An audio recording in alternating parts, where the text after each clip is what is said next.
Ah, mm, pag kita mahulugan tayo dito ng Indian Mingo, ang atong bungo, boy, ari atong bungo. Nalalaglag kasi yung mga Indian kasi nginangat-ngat ng squirrel. So nahuhulog siya. Kaya pag ikaw mahulugan, bungog ang ulo. Bungog ang ulo, bungog. Yan. Maayong alas 12 guys. Magandang tanghali. Nandito kami sa Doyan. Ayan, nagdoyan-doyan kami ng akong apo. Kay, init kayo sa bahay. Oy, sobrang init talaga kayo.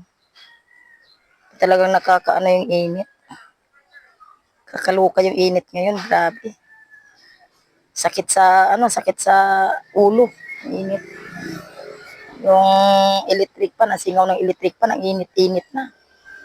Grabe init ng, ngayon, natin ngayon. Aray ko. Pero nakapagpangahoy pa ako talaga.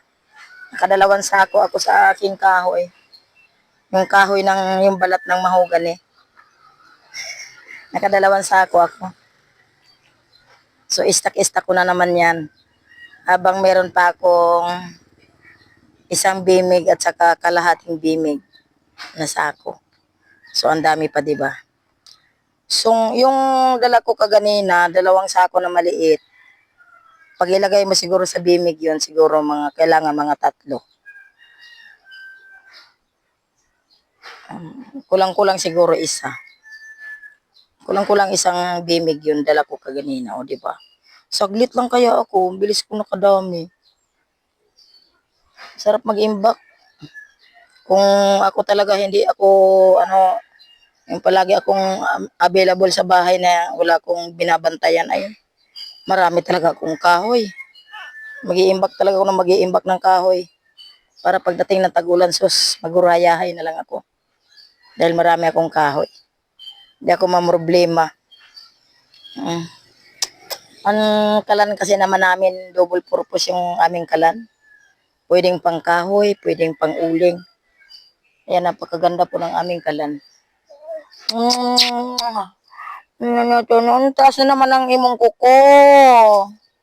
Taas na naman ang kuko mo, oh. Putulan nga natin yan.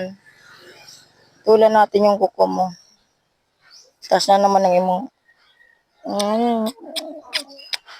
Taas na naman ang imong mga kuko na naman. Nanit na naman tilulan yung mga kamay na yan. Ang bilis umaba. Or kamot babae. Dali managas ang mga... Oh? Talo mo pa ako. Kano mo na asal mo na daw alula. Isa lang gaman ako sa lula. Tama na to guys. Mayong udto sa tanan diha. Iamon diri sa gawas akong apo. Nagrulang hayo na pud mi diri. Maing kalamig diri kayo kasi. Masarap talaga dito magduyan-duyan, may duyan pa niya, palibot pa sa puno sa kahoy, oh. Presko gid kayo dire. So mara ta guys. Please support na lang mo diha.